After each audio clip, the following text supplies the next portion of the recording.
Good afternoon and welcome to Center for Spiritual Living Ocala. I am Reverend Cindy Grimes, and I'm so glad that you are joining us this afternoon. We've got a great program, an awesome panel discussion. We are talking about wonder. That's our topic for this month. It is the starting point for a program called the Revolutionary Love Project from Valerie Kaur and her book, See No Stranger. And I'm just so excited. I have our regulars, a few of our regulars are with us today. That's Corinne Dean and Donna Davis and Norma Anderson, our practitioners. And this Sunday, today, we have also Reverend Rodney Gittens from Brooklyn joining us. But before we start and I bring everybody on in, I'll go ahead and do our little welcome here, so you can see what we are about here at the Center for Spiritual Living. These are the things that are important to us as a community. The number one thing on our list is spiritual growth and practice. That is the whole reason that we come together at Center for Spiritual Living Ocala, is to grow spiritually and to learn practices and principles to live our best lives.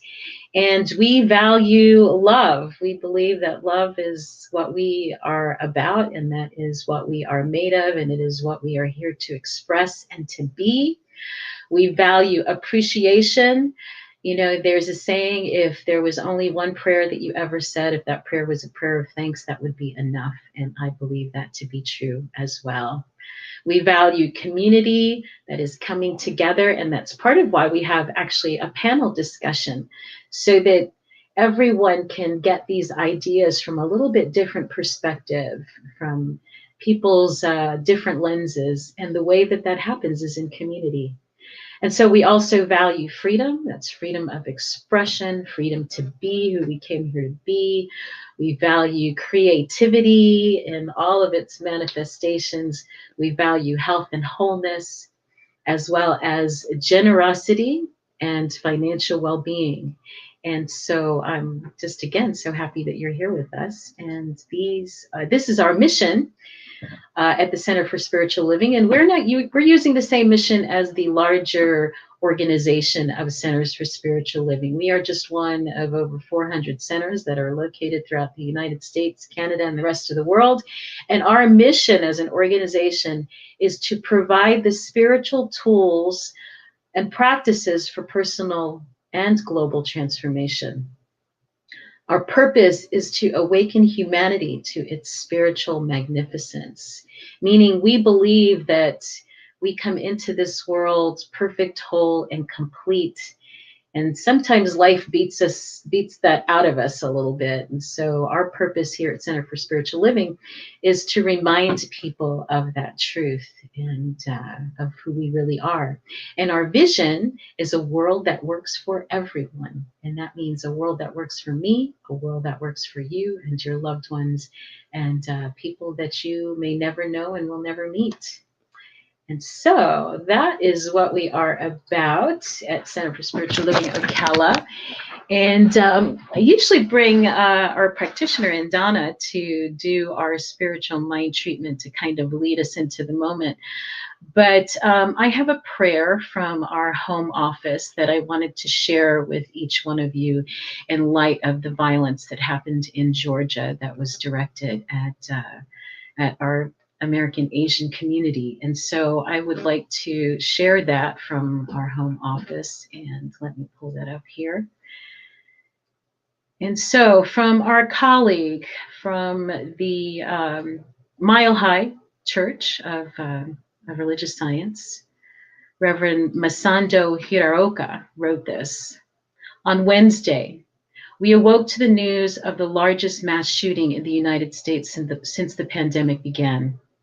8 people were shot and killed in 3 different locations, with 7 of those being women, and 6 of those 7 being Asian American or Pacific Islander. While the shooter's full motivation is still being investigated, we recognize the intersectionality of sexism, misogyny, and racism present in these murders. It must also be noted that this tragedy occurred on the same day that a report was released showing 150% rise in hate crimes against the Asian American Pacific Islander community. And more than 3,800 incidents in the past year alone. Fear and trauma in the AAPI community are very present right now. And as an organization that believes in oneness and holds a vision of peace and human dignity for all, we stand in solidarity with our Asian American Pacific Islander community and speak this prayer for the families that are mourning and more healing of the racism and violence that have created suffering in our world. And so we turn inward with this prayer. We come to the present moment in a place of sadness and mourning, of confusion and anger, and come to know that in the midst of tragedy, in the midst of these natural responses to tragedy and violence, the presence of the living spirit of the divine is still fully here at the center of our being, providing a healing balm and a place where both grief and the healing that comes with that grief lives, moves, and has its being. We know this same healing energy is present for the families that have been directly affected by this tragedy. And we too know that the love we feel for our fellow Asian American Pacific Islander brothers and sisters that are experiencing the collective trauma of this incident permeates out and surrounds and enfolds their hearts and minds. It is through this love and through the recognition of our oneness that we also stand and mourn in solidarity with the AAPI community and the trauma they've experienced in the past year since the pandemic began. We hold a place of safety, of strength, and of commitment to ensuring and upholding the safety and peace of all, giving special attention to our Asian American and Pacific Islander friends right now. It is from this space we extend this prayer to our country and to the world, holding a place of healing from the ravages of separation, racism, misogyny, and the mindless acts that are birthed from hate and power over another. We hold a space for the collective healing that is being called forth from each one of us in this sacred time we are sharing on the planet together, allowing our hearts to build bridges of understanding, of greater awareness, and of the mending of all our relations. We know this work is God's work, and so take refuge in remembering that this healing is being supported by a power greater than ourselves. With each breath, with each tear, with each rush of anger or swirl of confusion, we rest in the knowing that healing is happening within and around us. And as we rest into that space where grief, healing, and coming together can all take place at once, we give thanks for the heart breaking that eventually settles into heart opening. We give thanks for the ways in which our hearts are able to be moved and moved into an active inspiration to stand for one another. With love, with heartbreak, and with togetherness, we say amen, and so it is. And I thank you, Reverend Michael Masando, for that beautiful prayer, and for Reverend Dr. Edward for putting it out, and for our organization to take a stand for solidarity and for love and for peace. And so on that note, I will bring in the rest of our panel, and we may be discussing some of what I just talked about, as well as some other things. And I look forward to an inspired and interesting conversation. And so let me bring in our folks here. I'm going to bring in Corinne Dean. Hi, Corinne. Hello. Hello, everybody. Yes, Corinne is a member of our board, and she is my what are you, Corinne? My cohort, my co-conspirator, whatever you want to call it. Your partner in crime and the crime of peace building. Peace building, absolutely. So that's Corinne, and let's bring in Donna. Hello, Hi, Donna. everybody. Hi.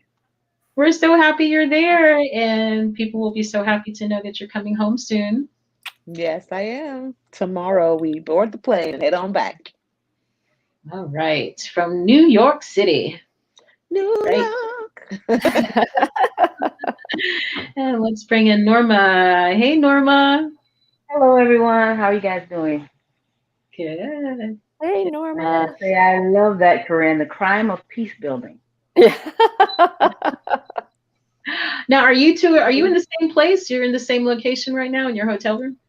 Yes, We we have a are. suite, honey. She's in one room, I'm in the other. Nice. Awesome. Awesome. And I'm going to bring in our special guest today, Reverend Rodney Gittens. Hey, Reverend Rodney. Hi. Hello. Reverend Rodney comes to us from the One Love Center in Brooklyn, New York. And he is a dear friend, a dear friend. I have to show you. Rodney and I went to ministerial school together. We were in the program.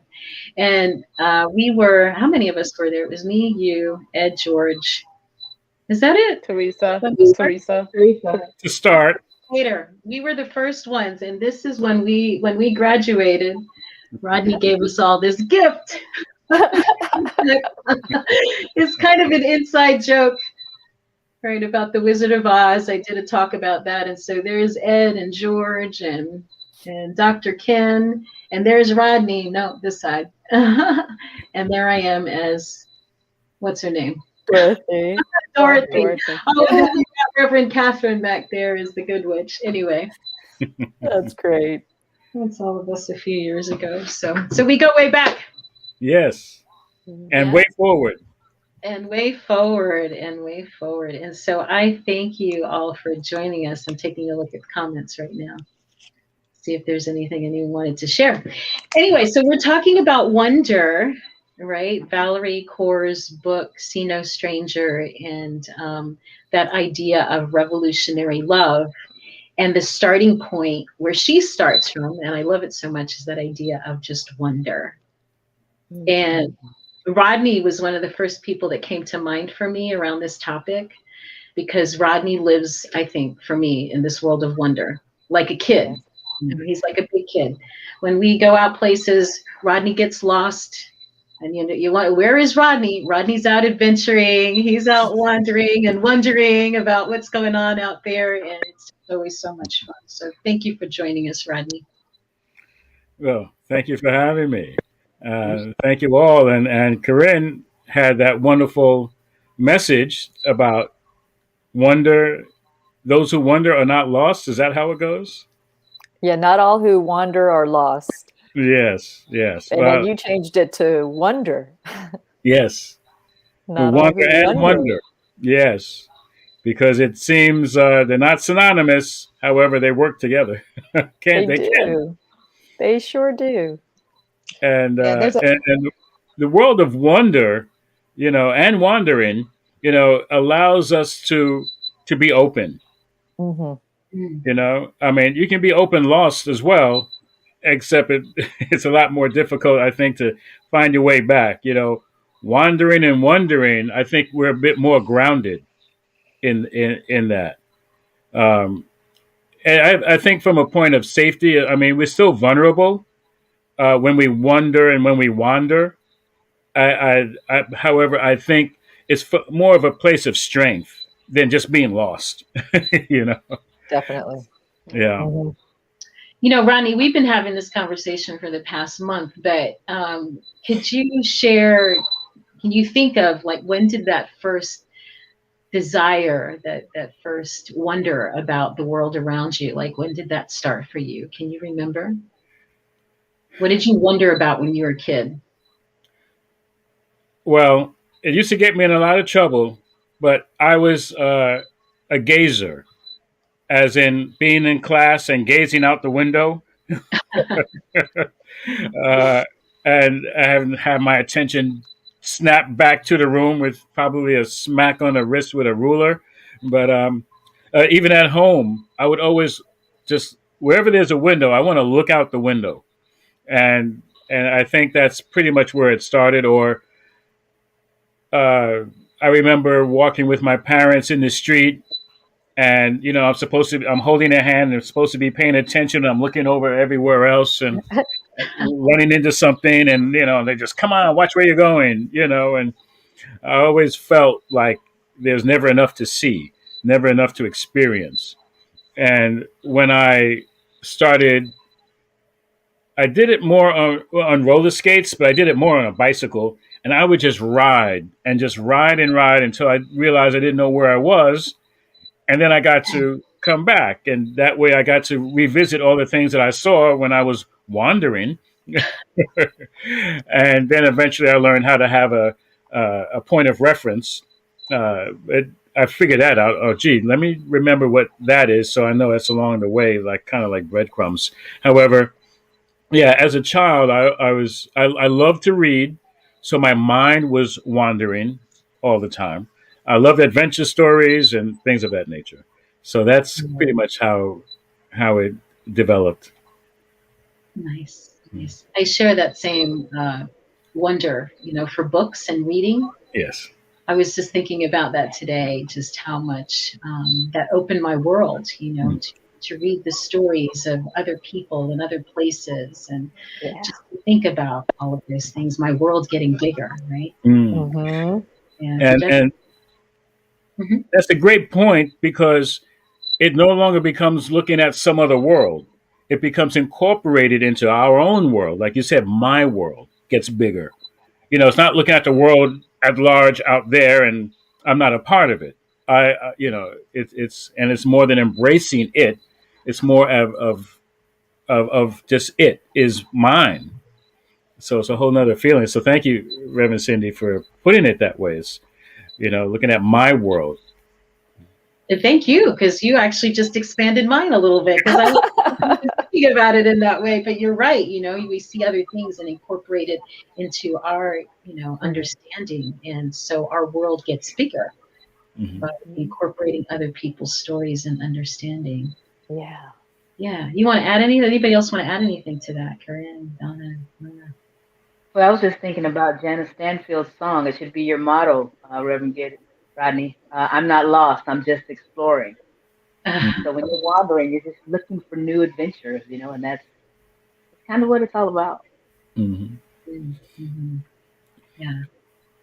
So, Well, I wanted to say quickly that that's why I love to travel because as I'm expanding my world and I'm meeting other people and we're all expanding our worlds, it creates that intersection, that interlocking of worlds where we do meet, and it allows us to have those shared moments of experience of wonder and wandering and so it's my world and your world is our world, and it increases the possibility of oneness when we're not the whole world, but just a good part of it is intersected, and so that's one of the things I really enjoy from that. So one of the benefits I think when we allow ourselves to be open. yeah, yeah.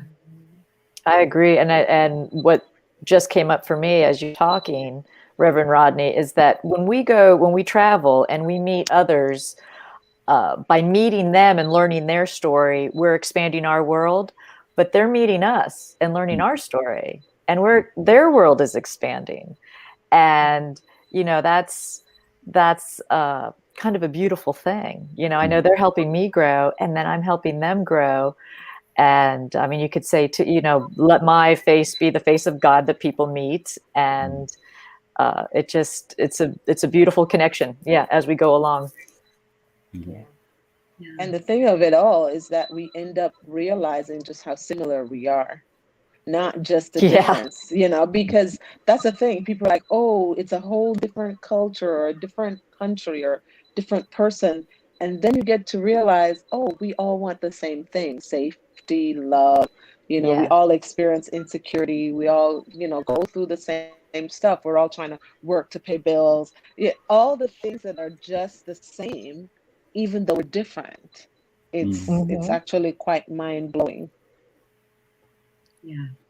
Donna, that brings up really the title, what I wanted to talk about today in this part of wonder is, how does our wonder get kind of squished down, right? Where do we stop wondering about other people, and what do we risk by not wondering or assuming that we already know, right? That's the Yeah, thing. that's Everybody to listen to ahead of this was a TED talk, and gosh, I don't want to mess up her name, but it's I believe now. I don't know if somebody does. Do you know how to pronounce it? Anybody else know how to pronounce her name? Corinne, Ronnie, anybody?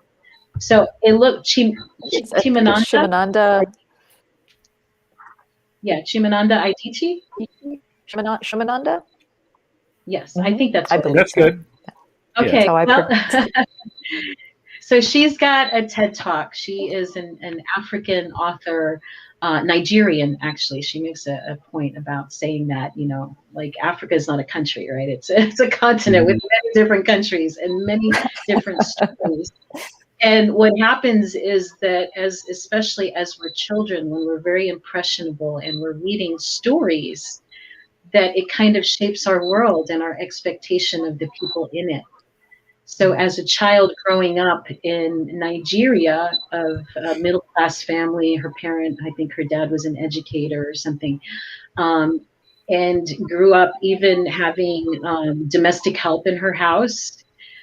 She grew up, though, reading things from English literature. So when she started writing her own stories, all of her characters had like blonde hair and blue eyes, and they drank ginger beer, and they talked about the weather and things that had nothing to do with her life, but it was the only picture she had ever seen through the literature that she was exposed to as a child. So the stories are so important that we hear, not just as children, but ongoingly, right? That there are all kinds of stories we hear about others and that we hear about ourselves, and we take those in, right? And then they become the lenses through which we look. Yeah. So, where was I going with that? Just to kind of lay out what she said about that. And then here's a quote: the danger of the single story. The danger of the single story. The single story robs people of their dignity. It makes recognition of our common humanity more difficult because it focuses on our differences rather than on our common humanity. Mm-hmm. Exactly. So Exactly. as It's we what grow, Donna was saying about how what was much that? we're alike. Exactly. How Yeah. much But different would the world be if we were focusing on the similarities? The world would be a completely different place for us, because we would then see ourselves no matter where we went, we would see ourselves. And that would change the way that we looked at each other. And then the wonder would be there. Right now, I mean, I enjoy the differences because I think it's exciting to learn new things and to see new things. But when I can see a little piece of me, even in that thing that seems different, that's like joyful, because then I'm like, oh, I could be here. I could be doing this. Today we went to Madame Tussauds Wax Museum, and I'm Oh, standing next to all these celebrities, and I'm thinking they're the same height, or much shorter than I anticipated, or much taller. But you're looking at them going, this could be me. What if this was me standing here getting fitted for a wax statue? And somebody standing next to my figure going, whoa, she's way smaller than I anticipated. I mean, all this stuff that, we put people in this unreachable space that says that they're not human. I'm mm-hmm. human, but I can't possibly be this celebrity. And then you stand next to their figure and you're going, huh, I guess I could be, and they're so good about every little tiny detail. Oh, her ear has the same little thing that my ear has. And I think it was amazing to go through that experience and now talk about, the similarities today. Yeah. I wanted to, Donna, I love what you said because I think that there is a certain sense of self that you have to have in order to be able to do that. A healthy sense of self, not to compare yourself to anybody else, but to look at the similarities from a place of respect and awe and wonder and love and for yourself first. And Mm-hmm. so I think that's what we pick up. Like when I like to travel, and if I'm encountering someone that maybe it's a different language or the accent is just I didn't catch it, I think the first thing we do is go for the eyes. We look for recognition in each other. And if whatever we're doing doesn't make sense, do you understand? And we're connecting in that same way where where some part of us is going to recognize there's going to be some understanding, so in meeting people, we're like, and like, the other TED talk that I'm sure you're going to mention, that there are no strangers. That's what it is. It's like we are recognizing our, oneness, which sounds like a cliche all of a sudden now. However, that's still the foundation that we have to come from. So I love how you say that.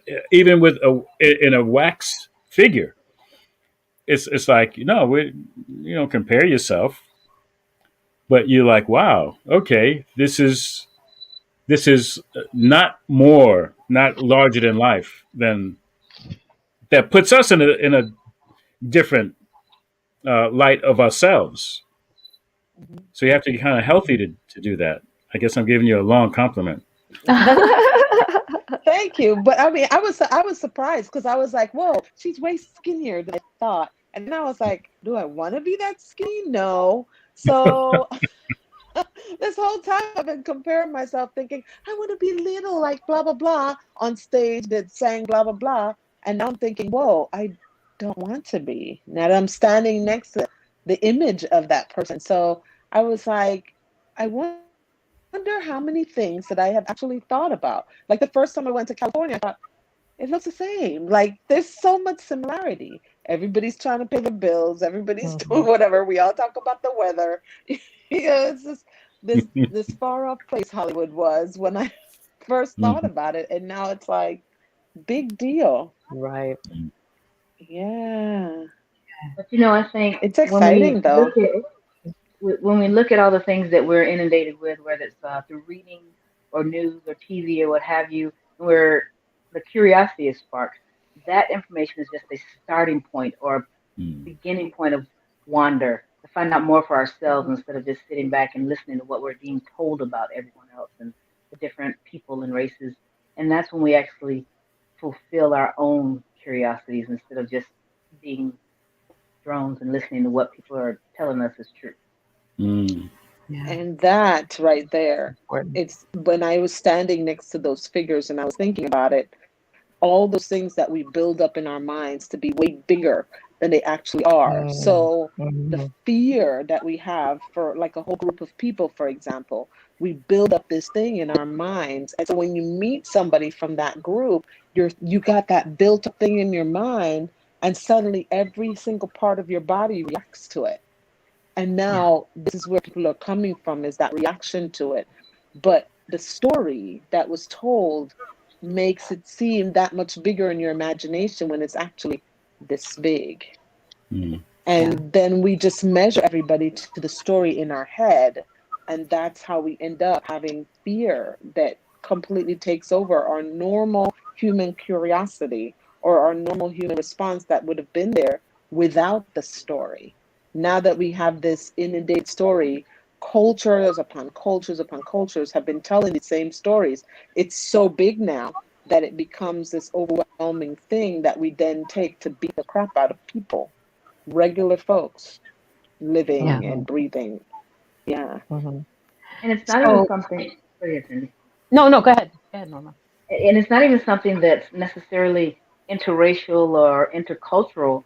I remember, was it 2 years ago when we were at the Big Sky Retreat, and it's a group of individuals full of love and light and oneness and similar thinking, and then there was this one gentleman, big, like 6 foot tall, gold teeth, very intimidating looking black guy. He's black, we're black, so it's not a racial. I mean, it's not a racial thing. And he's still kind of, when you walk by, want to clutch your purse. And I didn't even have a purse. And then when this gentleman spoke, he just emanated such love and light and Mm. and everything that everybody there was emanating. But because of his appearance, he I can't lie, I did it too. You know, you judge people by what society has told you a certain look gives you.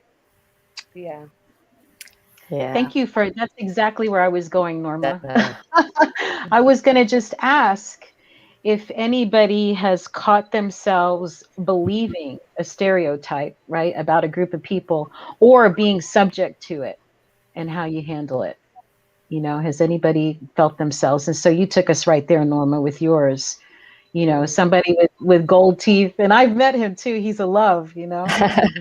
But yeah, I mean, there's some people you look at them, and maybe that's as women, maybe that's part of it. I think that we come to look at men in mhm. particular as scary. And I don't know, that probably doesn't feel real good for men to hear Yeah. either, because Rodney is one of the most like non-threatening kind of people there is. But to know that because somebody might look at him and he's got dreads, or he's got dark skin, or he's 6 foot tall, that he might be somebody scary, and hold their purse a little closer or something, Mhm. right? I mean, do you what how does that feel, Rodney? Have you experienced that, or? Well, I have experienced that. Probably, I mean, one occasion that kind of comes to mind. However, probably more than I am even aware of, by not just picking up on. It's like you walk by. I've walked by a car, and a person deliberately locks the door in a way that I can hear it. Like, and looking at me as they're doing it. Mhm. That I couldn't count the amount of times that's happened. I mean, not so much recently, because now it's automatic. You can't even see them do it, so I don't know what they're doing. Mhm. Mhm. But yeah. However, yes, that it feels almost dehumanizing. It's like, you don't know me. Why would you think about me in that way? When I go into stores and I see, some women will shift their purse from one side to the other, and sometimes I just smile and smile and wave, and but not feed into it with any kind of reciprocal negative energy. That's not my That's role. good. Right. Um, and my role is just to like be the peace and the love, and like, oh well, they just don't know yet, and hopefully they'll, instead of feeling that way about me and then leaving themselves open to actually be harmed by somebody else, who they don't necessarily mistakenly feel threatened by, they can, well, you know, they may not know where that could come from. If they're looking at me as a threat and leave themselves open to somebody else who could be a real threat. Mhm. So yeah, that's never a good feeling. I guess for any of us to be prejudged, Right. judged, prejudged, or after judge or whatever. I mean, it doesn't feel good. However, while I'm still talking, and I'm in this role of honesty, following Norma, I last night I was hanging out with these two wonderful women from Ocala in Ah, Manhattan, and we were going to go to a event, a virtual reality thing, and right next to it was a hotel that was housing. It was a women's shelter, Mm. transformed into a women's shelter. And at some point in my mind, I heard that voice that said, "There, but for the grace of God, go I," which a lot of people say, and it sounds kind of, oh, that's nice to say. However, it's not. It's a backhanded way of like, man, I'm glad that ain't me. mm, Yeah. Which is not a loving thought or feeling, once you kind of get open to that, but that heard that echo. I heard that story. And, this is, of course, um, I didn't think of it as a story. It just flashed in my mind, and how those stories can kind of stick. mm, And this time I didn't feel good hearing that in my mind. I didn't tell you guys that. It was still kind of developing. However, I thought about it, and I kind of was standing there and watching them, and realizing that they were okay. They were, loud and talking and laughing and doing all that stuff, and you know, and I don't know what their situation was or why they're there or whatever. So, just sometimes the program that is set within us, that this was being mentioned, that operates automatically, and it was like it's going to take some level of of awareness to catch it, because I didn't like feeling pity or feeling like, oh, those poor people, no, that could have been a heaven sent for all of them, to be out of some dangerous situation, and have a place to be temporarily. And and I'm like, wow, okay. Now a lot of them look disheveled, a lot of them look, like they were maybe hurting, and yes, I'm sure everybody would like to have their own apartment, their own home, or in a way that's comfortable for them. And maybe they had that for that amount of time. So it wasn't there, but for the grace of God go I. And that separates me from a so-called them. Right. Yeah. So I just wanted to bring that up while I was fresh and open. You know, Yeah. Rodney, I went through something very similar, only it was the opposite. I was in the shelter when I was a teenager.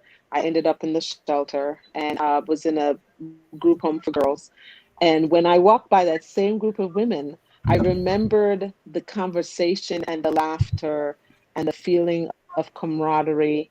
And there was no, oh, poor us or anything like that. It was like a, hey, we're here, we're learning whatever these rules are that we had to learn. You had some that were, you could tell were doing it to themselves because they just like, whatever, I'm not gonna, buy into whatever anybody says. So if I end up on the street, I'm on the street, big deal. And then you had others that were like, oh my God, I wish I was home, but I don't have a choice. And all of us were talking and laughing and when is dinner and who's roommate and how come this person was my roommate and I don't like this person. And it was that kind of conversation. And I remembered the friendships mostly as I was walking by those women. I remember the friendships and the jokes.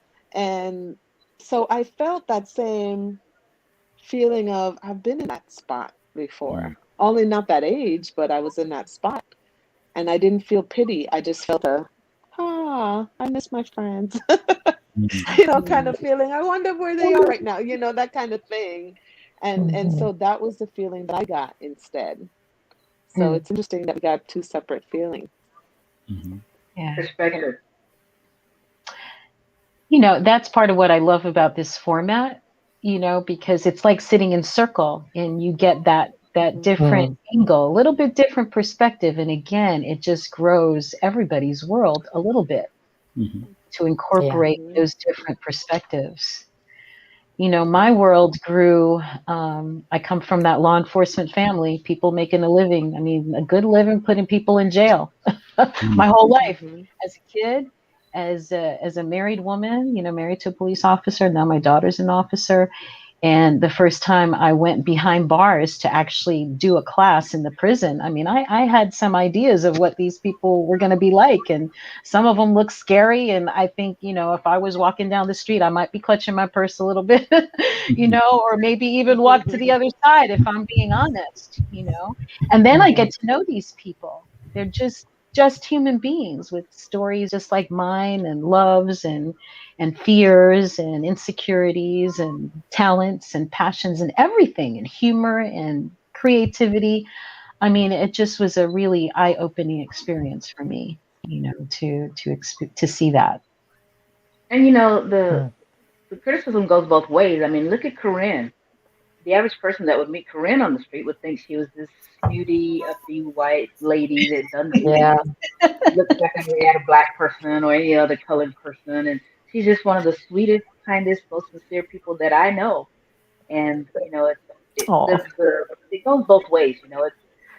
It definitely does. I mean, I'll share a story. I get that a lot. People will judge me just by either seeing me or, for example, I play tennis, right? So there's a stereotype with the tennis women. And there was this one woman, she was just so unkind. I could just tell she didn't like me. She didn't want anything to do with me. And it was during the time of when Barack Obama was running for president the first time. So what year was that? 2007. Anyway, So I was in downtown Ocala, and I was holding, it was a rally for Women for Obama. So it was all these women, and we're holding our signs and for Barack Obama. And that particular woman, she walked by and she stopped and she looked at me and she goes, "What are you doing here?" And I said, "What are you talking about?" She goes, I didn't know you thought this way." She had totally judged me. And she flat out told me, she goes, "I figured you were just like all those tennis women and, just really conservative and snooty," the exact same thing. And I'm, so that's just one example. That was a fun example. That was, there wasn't a lot of harm. I've had, we get that my husband's also military, and so people automatically assume he's white, military, that he is a certain way, and he is probably the opposite of what you would think. So we get that a lot, and actually, he and I have fun now, watching people's reactions when they learn who we really are, and it's kind of fun. I do admit it's kind of fun, but it's frustrating. It's frustrating too. I've had people be flat out rude to me and say, I had this one woman that Cindy, I think Norma, you know this person too. I won't mention names, but I wasn't doing something she wanted me to do, and she just told me to go and have fun at my cocktail party. You can just go talk to all your friends at your cocktail parties. And I thought, I don't do cocktail parties. I mean, I go for the food. So if there's cocktails with the food, I'll be there. But I don't do those cocktail parties. So it is kind of entertaining to see the misconceptions people will make. So yeah. And we diminish ourselves, I think, when either way that it goes, when we put people on a pedestal or when we put people down, because it's always that segmenting of people. Like there's some people that are higher and better than others. And it's all a story that has been made up, that we have bought into, either because of their skin color or because they have money or, or they don't, or education, achievement, whatever, that we kind of put people in these layers of value and worth. Donna, I wanted you to share a story. I didn't tell, I spring this on you. You may not want to share it, but of the patient you had that wanted to be moved, his room moved because. Oh yeah. Do you want to? I think I know who you were talking about. There was a patient that wanted his room. He had a roommate, and apparently the roommate was a gay man. Is that the one you're talking about, Cindy? Yes. And had his husband show up and was there with him. And his husband was, bathing him and feeding him. The man was so sick. And so this gentleman in the front said, I'm Christian, and I know I'm supposed to love the person, but not the sin, but I have to get a different room. And I said, okay, what's the problem? And he was like, I cannot be next to them. He was just like, it really is bothering my heart. I just cannot be in the same room. I really need to be moved. And so I said, okay, he's a patient. He has the right to say, hey, I want to move. So I went to my supervisor and I asked her, hey, I have a gentleman. I will still keep his patient. He loved me as a nurse. Absolutely loved me as a nurse. Had no clue that I was a gay woman. And I did not feel the need to share. I did not feel the need to say anything to him. I just very gently got him another room. And when I went to the nursing station, my supervisor was like, so does he know that you're gay too? And I said, no, because it's for the healing of the patient. My story has nothing to do. I would only hinder his healing, not help it. And me as a nurse, before my own story, is the patient's healing.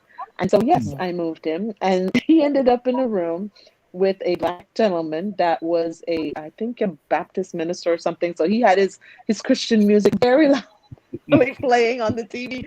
And the gentleman, he was Christian too. He said he was Christian. So we thought, hey, great pairing. But, he was like, okay, but he had mentioned that he did not was uncomfortable with Black people. So I figured he was okay. So that's where he ended up.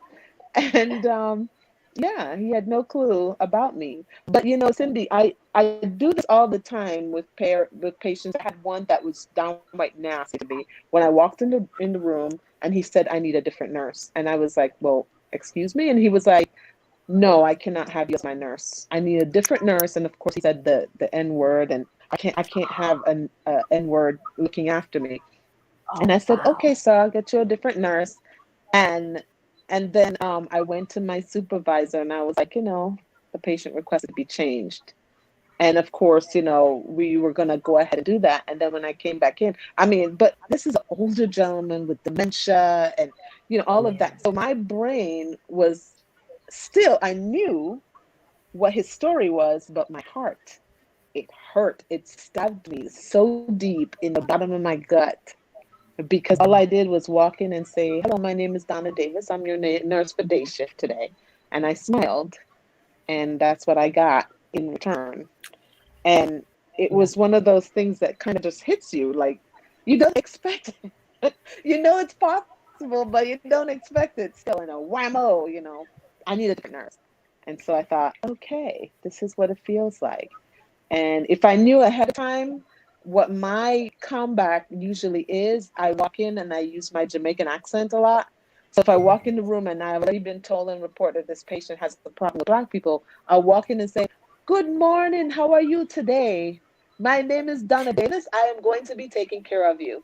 And I smile the big Jamaican smile, and it just conjures up feelings of palm trees and vacation and whatnot. And they always ask me, where are you from?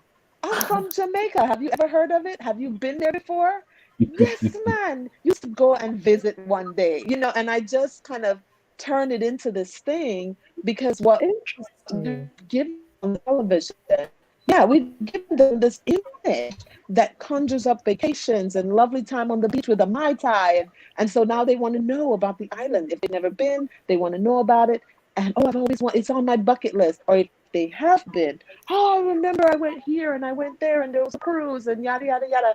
And suddenly the fact that I'm Black completely disappears, which is nice. Interesting. Yeah. So I use So that to you, combat it, and it works really well. Mhm. That's you teach them interesting. to cultivate wonder, right? Yep. You're bringing them into Yeah. wonder, so they're no longer afraid. They're going, whoa, this Yes. is different. Who is this? And what is this about? And then you work your charm. just just sprinkle that love dust all over them. The love and light. Yeah. Well, Yeah. what an awesome conversation. And I'm looking at the time and we're like way over. But I think Oh no. kind of, yeah, isn't that crazy how fast it went? I know, because I was curious. I mean, I don't know if there's time, but I'm curious about if we've done that to others. Yeah. I know I have. Yeah. I And have. I mean, do we have time to get into that Yeah, I would conversation real love to quick? just kind of, if maybe like to what the takeaways and any other ideas for people when they come up on something like that, because that's really hard, Donna. And I'm just so grateful for you, even sharing that kind of story so that people who don't know what that feels like are getting a clue. And, for people who have been through it to also think about, well, how can I handle that differently? So, because Donna, you have to know that wasn't about you, right? Mhm. Whatever that person said, Correct. you walked into the room. It has nothing to do with you. It's Right. all their story. It's all their stuff. And so how you let that just kind of whoosh, go right off, go right over. And I think that's I a didn't valuable though. I skill. didn't. I sat in that grossness for a while. I really started to think about my self-worth and, oh my God, am I a horrible Mm. nurse? And all this crap showed up and I'm like, wait a minute. I just walked into the room. And it took me a good hour and a half, 2 hours to let that Wow. feeling dissipate. Yeah. And it's all because my body, and that's what I tell people when I advise them, I'm like, listen, my body reacted with a hormonal surge it took my body time to get past that hormonal surge because it kicked me Yeah. into fight or flight.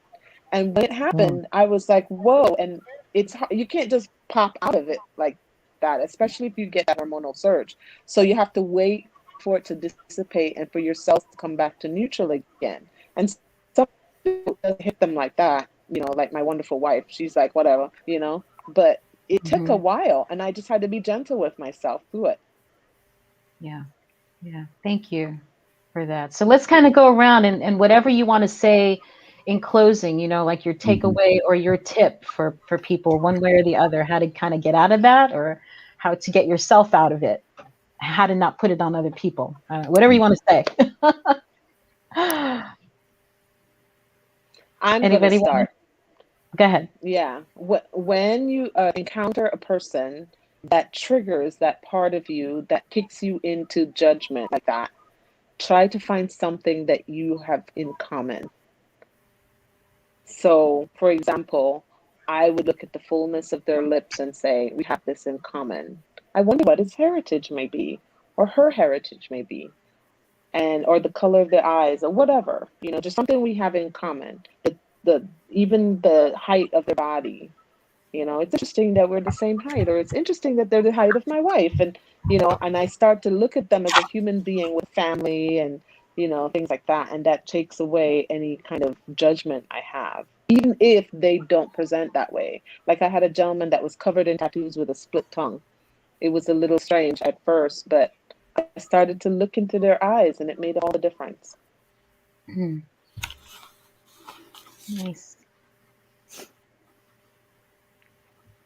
For me, when I'm encountered with any type of resistance, I call it, I try to, and Donna actually encouraged me to start doing this because I was full of judgment for everything that came at me crossways.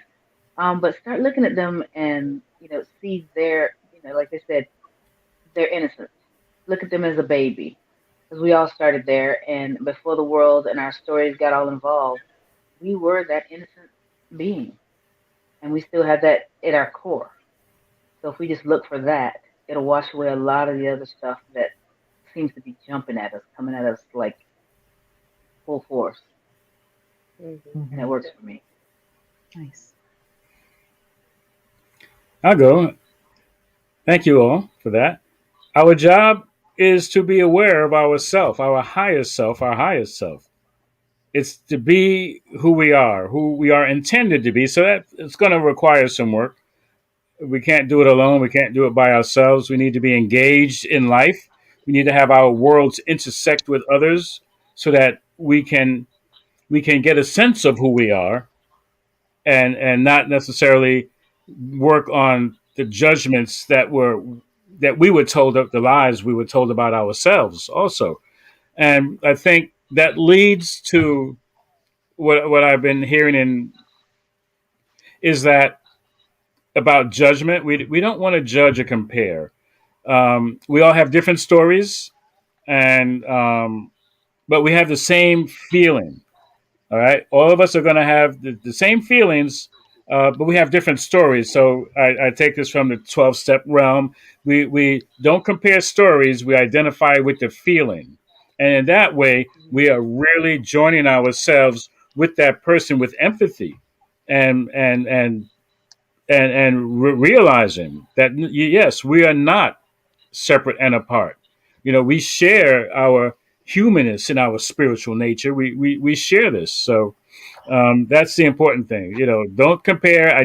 Don't compare stories, because somebody's story is going to sound worse than another. But identify the feeling, and from that way, we can feel more like one in a world that works for everyone. Nice. Nice. Yeah, How about you, good. Corinne? Well, I know I always try to work on combating my own implicit biases. That's how. I'm trying to, let's see, real quick to bring up. I know we don't have very much time left, but for example, with the crime that was committed with that person killing all those women, the Asian American Pacific Islander women, learning his story, reading about his background in the newspaper, and I saw what his background was, his religious background. He was Christian, a very extreme version of Christianity. I had to fight my own implicit bias. I'm just, real quick here about that. And, and to remember that it's not going to do me any good or anybody else any good to have that visceral reaction towards his belief system, because that's what got, looking at those Asian American women and giving them a single story. He took, there's a lot to cover here, but all the issues he took out on them because of that single story. And so for me to do that to him is not going to do any good. And so it's just a constant, I have to remind myself of that. So I try to fight those implicit biases for anybody, and remember that I don't know his journey. I don't really want to know his journey, but I don't, it's not my place to judge it, but to do what I can to protect those women, and so I don't, it's something we all carry, I suppose. I don't know if that makes any sense. No, thank you for bringing it back around to that. Okay. To that. So my takeaway from this, or the thing I want to share, is something that Valerie Kaur says in See No Stranger, and that we may not be responsible for the first reaction, like Donna said, right? Somebody says something, you see something, whatever it is, your body reacts, and there's that fear. You go into fight, flight, freeze, whatever it is. Yeah. Then to be able to have the presence of mind to not let that be your response, right? To be able to sit in that. Between stimulus and response, there is a space. Take your time in that space to make sure that your response is appropriate and kind, right? And loving. So we may not be responsible for the first response of our body, of our physiology, but we are responsible for what we do. Yeah. Right. And realize that you are going to have a response because of the programming that you have, that we all have, in different because of these stories that we've been told, and that we have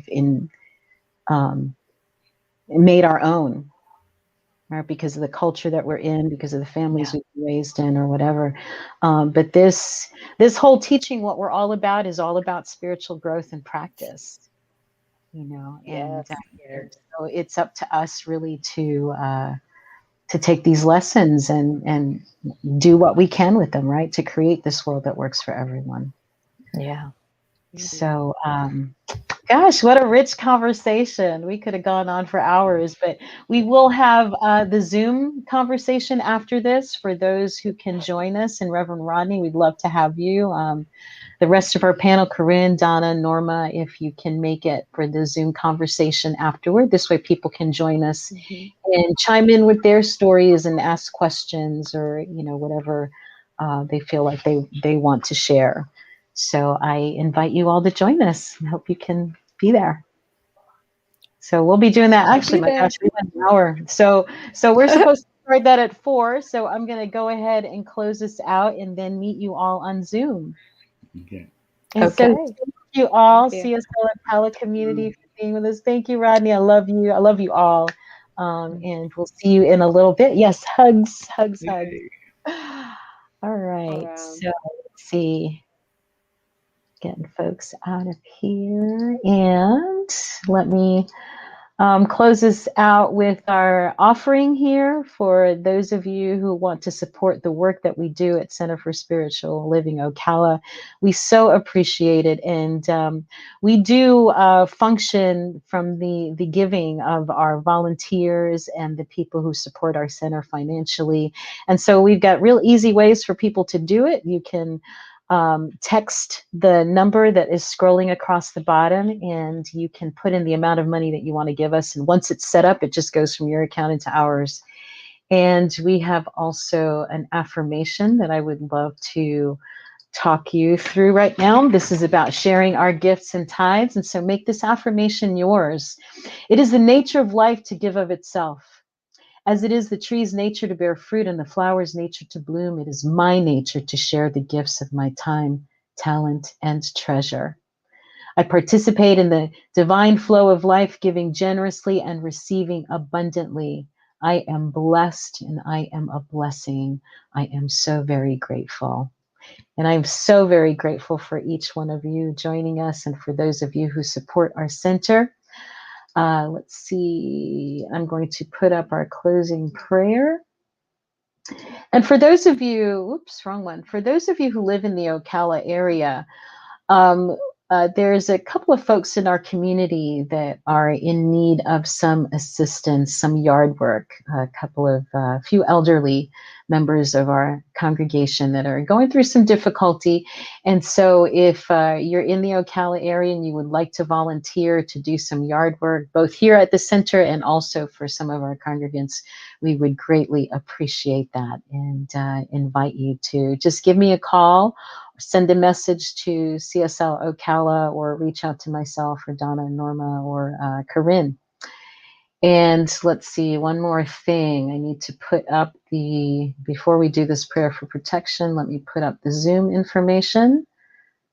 One moment here. Here we go. So for the Zoom discussion afterward, if you have Zoom, the number is 637-667-6847. And the password is spiritual. That's 637-667-6847 with the password spiritual. And that is for Zoom. And we'll go back to, not that, our prayer for protection. And so we close out with this prayer from James Dillett Freeman and our friends at Unity. And it goes this way: the light of God surrounds us. The love of God enfolds us. The power of God protects us, and the presence of God watches over us. Wherever we are, God is, and all is well. And I just pray that all is well in your world, and any challenges turn into stepping stones to your greater yet to be. And look forward to seeing you next week or on Zoom here shortly. Love and blessings. Take care.